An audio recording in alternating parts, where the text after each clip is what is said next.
In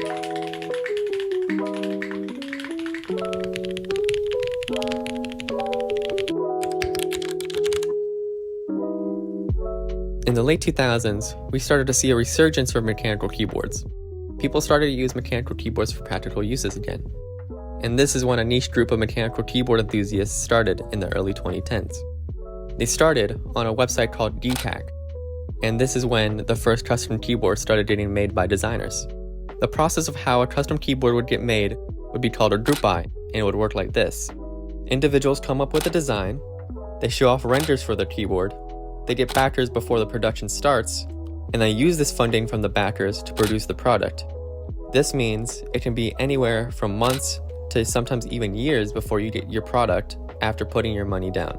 To generally define what a custom keyboard is it's specially made by a designer or designers. You have to get all the parts and put it together separately, kind of like building a PC. You have to build it yourself. There's usually limited quantity or drops, and it's usually made of high quality materials like CNC'd aluminum and polycarbonate.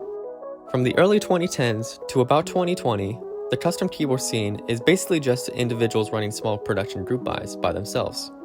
Until about COVID time, when everyone is indoors and at their PCs.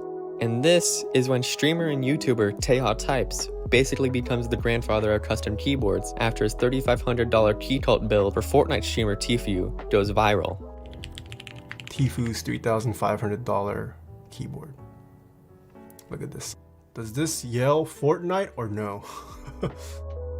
And millions of people get introduced to the world of mechanical keyboards. After this happens, the hobby gains a lot of traction, with a lot of people getting into the hobby.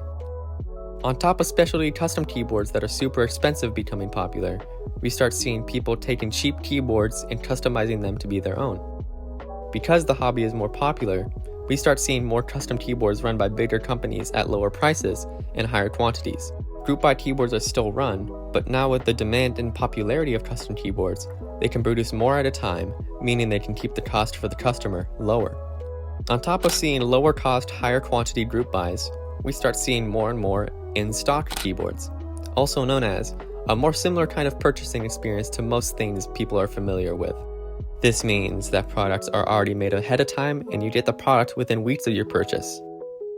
At this time, keyboards still sell for a lot of money on the aftermarket for the same reason that a limited production Porsche Carrera GT sells for a premium in the aftermarket.